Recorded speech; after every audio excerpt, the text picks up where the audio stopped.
right now at 11. He should never be able to teach around any kid. A Richmond mother seeking justice. She claims a school employee showed a sex tape to her 8th grade son. Now a legal expert explains there may not have been a crime. Another high school shooting kills a teenage girl and injures a young man. It's being called an accident, but police are investigating. And from abandonment to adoption, a Prince George County dog found tied to a tree with a heartbreaking message sparks a social media uproar that leads to a new home. NBC 12 News at 11 starts now. A mother says a Richmond school employee showed his homemade sex tape to her child and 3 other kids. Mom says her son is an 8th grader at Bouchal Middle School. Tonight, RPS says there's an investigation, but police won't confirm if they're investigating. Drew Wilder broke this story earlier tonight and joins us now live from Richmond Public Schools with a new development. Drew?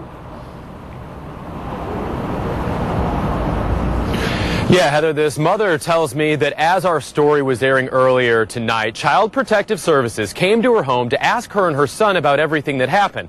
This mother tells me she is disgusted that a school employee would show a kid a video of himself having sex, and furthermore, she's blown away that this guy hasn't been charged with anything. But as disturbing as all of this is, there might not have ever been a crime committed. This devastated mother says Bouchal administrators called her at work urging her to come to the school. She asked us not to identify her, but says school officials and officers painted a disturbing picture of the car ride an RPS employee gave to her son and 3 other children. He was bringing them home from practice, and somehow the video was being shown to the young men. On a cell phone, on an iPad? I guess a cell phone. What was the video of? A sexual video. Of actual sexual intercourse taking place? Yes. With the coach that was showing it? Yes, and an unknown female. She says school officials told her it actually happened a couple of weeks ago, but they didn't find out until Monday, and that's when they called her. I want to know, as a parent, what is the Commonwealth going to do about it? Under the facts as they've been reported, was a crime committed? That's a good question. NBC 12 legal analyst Steve Benjamin says prosecuting this could be tricky. It's possible the man could be charged for taking indecent liberties with a child. The law says if an adult exposes their private parts with sexual intent to a child under 15, it could get them 10 years in prison. But does the word expose refer to a homemade sex tape? It's a difficult question, believe it or not, because reading this, you think expose your parts to someone means to physically show it to them, right? In person. But with all of our devices and technology, things are different now. Though no one in Virginia has ever been convicted of this crime for showing an image of their privates to a minor. This would be the first of its kind. He should never be able to teach around any kid. Richmond Public Schools won't confirm nor deny this mother's story. RPS won't say if the person in question is still employed. Though, if he is let go but not convicted of a crime, it's possible he could get another job at another school without any paper trail of this. You would hope that a board or an authority would be candid about the reasons. Otherwise, you're right, you're just setting up another problem in another area. But legally, they wouldn't be mandated to disclose that, correct? They're not mandated to disclose that. That's correct. Now, we want to stress that nobody has been charged with a crime in this incident. However, we are going to follow this story very closely, and we'll bring you any updates as they're available. On your side and live tonight in Richmond, Drew Wilder, NBC 12 News. All right, Drew, very disturbing. Thank you. Well, now let's go to the latest on a deadly shooting at an Alabama high school. Birmingham investigators are working to determine if it was an accident. Police haven't identified the victims, but they say 2 students were shot. One is injured, but the other, a senior, has died, and police say right now they have no reason to believe that this was intentional. The school will be open tomorrow with counselors and extra security on hand. Right now, a second round of snow is walloping parts of the Northeast. Some cities seeing as much as 3 inches of snowfall every hour, and travel to points northward is getting tricky. Amtrak says it'll be on a modified schedule tomorrow, but so far that hasn't impacted too many trains out of Richmond. Meanwhile, flights across the country are either delayed or canceled. Here's a look at the flights coming into Richmond International Airport. As you can see, most of them are delayed. Only one is canceled.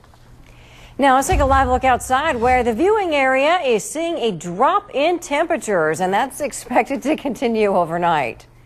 The First Alert weather team is tracking this nor'easter closely. Let's go to meteorologist Jim Duncan for a quick update. Here we go again. Yeah, here we go. Now we're dealing with the drop in temperatures, as Heather mentioned. We have temperatures, JES WeatherNet sites in the metro Richmond area in the upper 30s now. Here at the station, 38, 37. The Stewart School, Henrico County, Midlothian, Swift Creek Middle is 37 degrees. Winds from the west-northwest, very light right now. They were breezier this afternoon, and these are our regional readings. You can see pretty much upper 30s to near 40. Clear scans on Doppler, so a quiet night weather-wise in terms of no precipitation. Different story, of course, up in the north, where they are still dealing with that big snowstorm in northern New England, and this interior part of New England finally winding down, though, a little bit, but I tell you what, they really got hit hard. Snow came down at the rate of 2 to 3 inches an hour at times up there with some thunder snow as well. For us, it looks like resurgence of some cold temperatures. It will be a cold day tomorrow, in fact, not getting out of the 40s. And I'm tracking new computer guidance on our chances for some weekend snow over parts of Virginia. I'll have more on that coming up. All right, if we have to. Thanks, Jim. Okay, we're going to turn now to the Tri-Cities, where authorities found an abandoned dog tied to a tree with a note from the owner saying they just can't afford him anymore. Now, here's a photo of Prince George Animal Control posted on Facebook, generating numerous shares and replies, which caught the eyes of just the right person. So new at 11, Brent Solomon is in our social media center. Brent, how long had the dog been abandoned? Well, that's what authorities are trying to figure out tonight. But what I can tell you is that this happened back in January, so there's no telling how long this 2-year-old pup was left out in frigid temperatures. Well, that's when a Chester woman decided to help. It's the sad photo that created a Facebook firestorm. The husky lab mix named Zeus, tied to a tree in the woods with this note: "My owner just can't afford me anymore. She tried to find me a new home, but nobody would take me." Eventually, the Prince George Animal Shelter got wind of it and took him in, sharing Zeus's tragedy on social media. I was at the shelter 30 minutes before they opened. There seemed to be a lot of interest. So I wanted to make sure I was there. She was the first there for the match that seemed to be made in heaven. His big old brown eyes, they just looked at me, and they did. They said, "I was tied to a tree. Don't you want to take me home?" And that's what she did. Go get it! Go, go, go, go, go, go, go! Zeus now has a forever home in Chester, plenty of space to run around, and 3 little ones to keep him company. It helps that he's young and energetic, and I have very energetic children. And while so much of his past is unknown, the focus is now on his future, with this family vowing to never let him hurt again. When I leave, he just sits at the door and looks at me, and I just think, do you think I'm not coming back? Elliot says that will never happen. So many have called Zeus lucky for escaping abandonment. But according to his new owner, we are definitely the lucky ones. I don't think we could have asked for a better dog. It's kind of heartbreaking that somebody could, because he's such a wonderful dog, that someone could tie him in and walk away.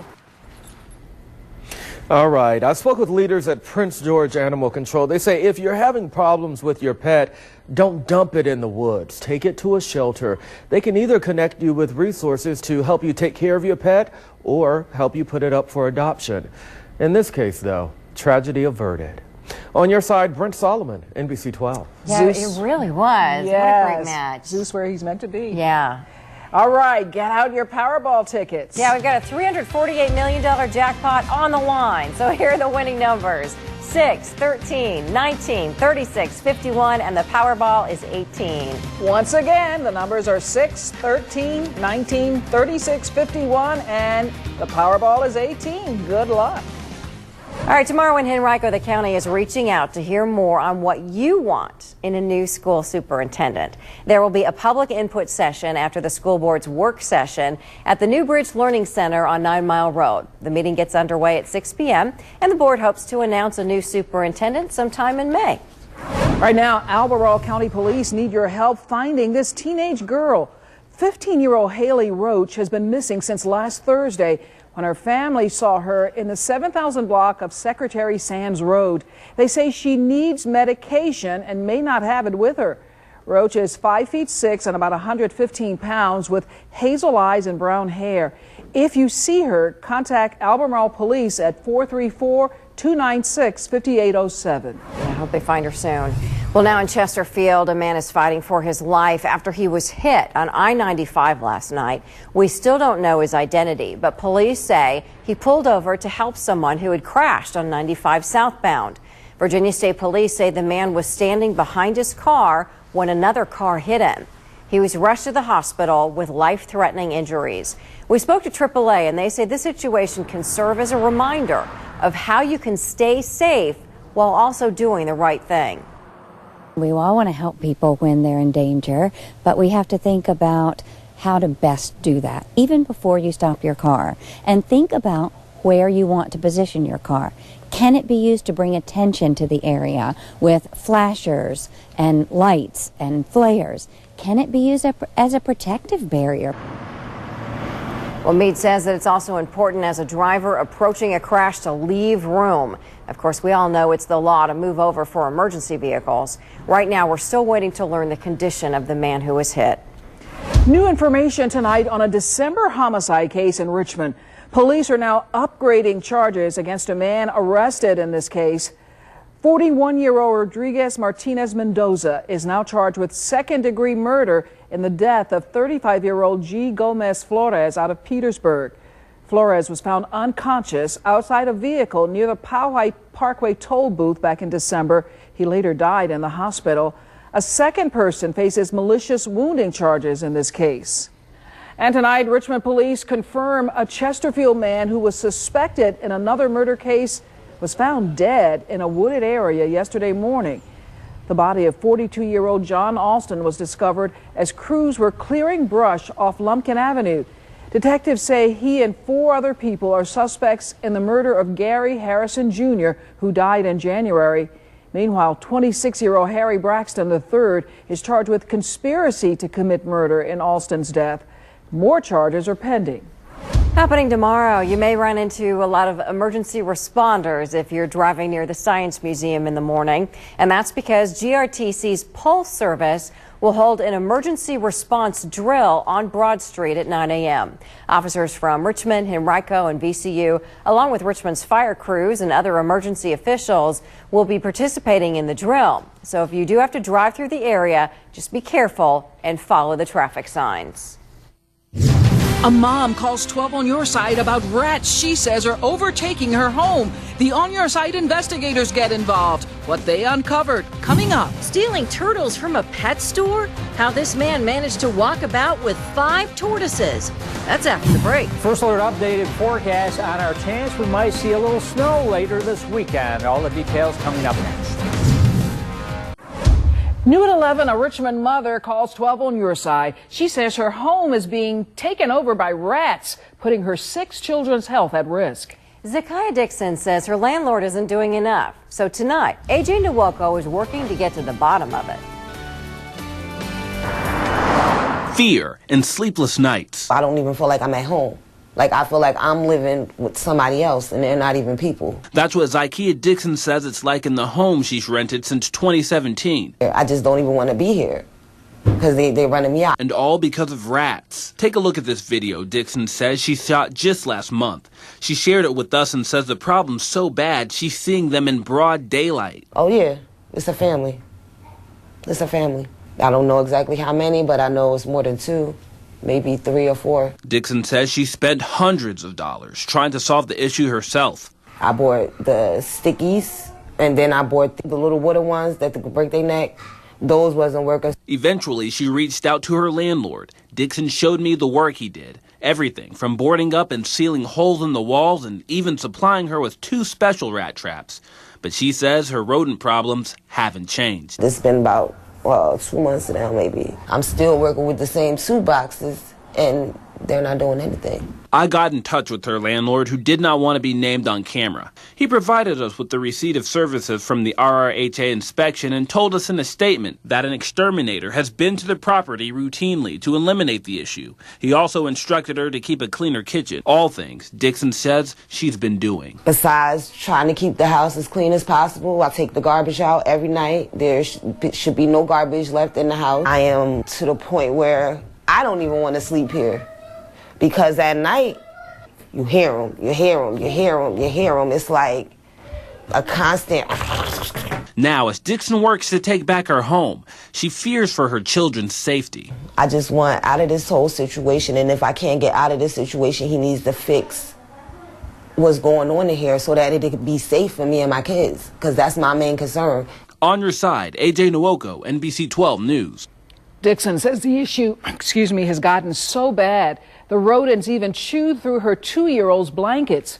Her landlord says he'll continue working with her to eliminate any future issues. Well, developing now, the trial against a former youth softball coach is underway. Orange County prosecutors said that Kathy Rothgeb's alleged crimes date back to the 1990s and involved 2 victims who claimed to have been on her softball team. State police say that they launched an investigation last summer after a woman contacted them. She also faces charges in Spotsylvania County. Her trial's expected to wrap up next Monday, and we'll keep you posted on what happens. Another hearing today for one of the men accused of attacking a man inside a Charlottesville parking garage after the Unite the Right rally last August. During Jacob Goodwin's motions hearing, his attorneys asked a judge to exclude certain medical injuries, saying others in the group hurt DeAndre Harris before Goodwin touched him. A judge denied that motion. Goodwin is set to go on trial in April. New tonight, the Unite the Right organizer is suing the city of Charlottesville after his permit was denied for another event. Jason Kessler says his permit for an anniversary rally set for this August was denied back in December. Kessler filed a federal lawsuit today claiming the city violated his First Amendment rights. 3 people died during last year's rally. Caught on camera, someone steals 5 tortoises from this pet store. Police say the man stole the 5 turtles worth $180 each by putting them in his coat sleeve and then just leaving the store. It took employees a few days to figure out what happened. The turtle thief is still on the run and the turtles are still missing tonight. Accurate, reliable breaking weather specialist. This is NBC 12 First Alert Weather. All right, right now in Richmond it's 40, west-northwesterly winds still at around 10, very dry air. Winds from the northwest. It's going to be a chilly night overall. Regional readings, it's chilly. It's not cold, but you know what? It's almost mid-March. Pretty soon it will be. It's early March, rather. But we're looking at these temperatures that are very widespread cool. So it's going to stay quite cold or chilly right on through the upcoming weekend. Storm we talked about, of course, that nor'easter earlier in the newscast. We talked about how it's still snowing up there. Big storm ongoing over in New England, but finally they're starting to see some of the heavier snow taper off, but they've had 1 to 2 feet of snow in some of the higher elevations up there in interior New England. That's the storm, big nor'easter, wind flow around it, producing our winds. They weren't much today, but they gusted over 20 at times. This low is weakening tonight.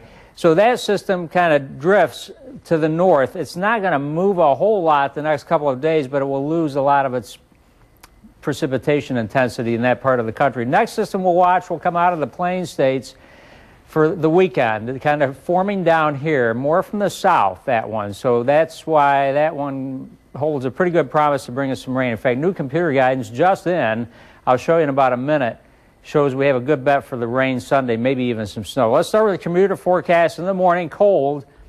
That would be your only weather impact of note. Need a heater in the car for sure. Sunshine, 7 a.m., 8 a.m. at 36 degrees. Sun comes up at 6:31. By the way, daylight saving time begins this weekend. So we set the clocks forward 1 hour. Tomorrow's high, 47 degrees, seasonably cold. Our average high is 57, so 10 below normal. So hour-by-hour forecast for tonight, just partly cloudy to clear skies, cold temperatures into early tomorrow morning. A cold day overall tomorrow. The guidance hints we may see a sprinkle or maybe even a flurry late tomorrow afternoon, mainly off to the north toward evening, as another little upper-level disturbance whips through, and then it becomes windy tomorrow night around midnight. you don't like those winds at night. You just never know what's going on. But it will turn kind of windy tomorrow night through about early Friday morning. Not like what we had last week, but we could have some gusts over 30 at times late tomorrow night as we get the upper level system moving to the north. Otherwise, fair weather into Friday, lighter winds, and then watching the weekend. GFS computer model is a new one coming in. This is a first alert weather day for Sunday because rain arrives by midday, snow in the west, but as we get into overnight Sunday night, that's when that rain could change to snow for us with that low moving east of the Carolina coastline by Monday morning. It's going to move quickly away, so any snow early Monday moves out by early in the morning. But I think Sunday night is the time frame we'll have to watch around here for any potential snow. And that's why the first alert weather day for Sunday. Snow in the western areas during the day, but for us it would be more at night. A quick exit during the day Monday. 7-day forecast reflecting that. Just cold weather into the weekend, and Sunday the day to watch, mainly Sunday afternoon through Sunday night. Sports and more news is coming up. The Town Bank Sports Desk, sponsored by Town Bank. This is your town, this is your bank. Before Virginia Tech can get to the big dance, the Hokies have to first go through the ACC Conference Tournament. Tech faced off against Notre Dame tonight in Brooklyn, and this one was all Tech in the first half. The Hokies fighting their way to a 47-26 lead. And with just over 15 minutes left to play, the Hokies looked unstoppable. But looks can be deceiving, and Notre Dame came roaring back in the second half to beat Tech. Final score 71-65. Notre Dame takes on Duke on Tuesday. Right now, 6th-ranked UNC is taking on 11th-ranked Syracuse. Right now, UNC leads 59-44.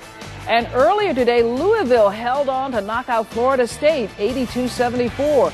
Louisville will face top-ranked UVA tomorrow at noon. And 12th-seeded Boston College upset number 5-seed NC State 91-87. Well, the Spiders roll into the A-10 tournament with a 9-9 conference record. Certainly not where they wanted to be at this point in the season. But tournament time is a clean slate, and the Spiders are hoping that the momentum from 2 huge wins means momentum is on their side as they prepare to take on Duquesne tomorrow night. You know, there's sort of like a new life. We're 0-0 on Thursday. Nothing else matters. Regular season doesn't matter. The Richmond Spiders consider this A-10 tournament wide open. At 15-3, Rhode Island is the clear favorite. But even though they're one of 3 teams sitting at 9-9, the Spiders feel momentum is on their side. They're coming off 2 big wins, scoring 90-plus points in both games, including a season-ending victory against George Mason. That was a good win for us. They're a really good team, and both teams had a lot to play for. So I think that was good. More importantly, how we played. You know, we defended well, and we defended in an opportunistic way. I mean, we had turnovers that created points for us, and then obviously we played very well on offense. I feel like our offense is clicking right now. We just have to keep that going into this conference play. So I feel like we'll be fine. The Spiders have already beaten Duquesne once on the road, but that was back in January. It seems like a lifetime ago, and Coach Mooney knows both teams have evolved since then. I think the teams are probably so different now. They're a very good team, the most physical team we played this year in conference. One way to combat a team that's physical is to try to move as much as possible, and something that we can be good at, and hopefully we are good at it. Duquesne is just step 1. If the Spiders hope to win this tournament, they'll have to win 4 games in 4 nights. Game 2 would be against St. Bonaventure on Friday, but the Spiders aren't thinking about that now. We can't look forward to St. Bonaventure because Duquesne is very capable of beating us, and we're very capable of beating them. It should be a good game, good matchup. All right, and the Rams will open day 2 of the A-10 tournament at noon when they take on Dayton. Leading the Rams will be senior Justin Tillman. Tillman was named to the All-Atlantic 10 Conference first team as well as the All-Defensive team. He also scored a career-high 37 points against Dayton in a regular season overtime win. But Tillman and the rest of the team know that doesn't matter now. You can be beat by anybody on any given day, so you got to come out fighting from the start each game. The one thing I always say is March doesn't give a damn about anything else, and we're in March now, and so that's always gonna be our mentality, and it's do or die, but that's the fun of it. That's what's great about the month of March, and we're here. March roaring. VCU and Dayton get underway tomorrow at noon. Yeah, and here's an update on day one of the A-10 tournament. 12-seeded LaSalle faced off against 13-seed Massachusetts. Massachusetts came out on top, 69-67, and they'll take on number 5 George Mason tomorrow afternoon. And the second game of the night just wrapped up. 11th-ranked George Washington beats 14th-ranked Fordham 78-72. George Washington tips off against 6th seed St. Louis tomorrow night. And that's sports. And we'll be back right after that. And that's going to do it for us at 11. Thanks for choosing NBC 12. 12 News Today begins at 4:30 tomorrow morning, and we'll see you back here tomorrow night.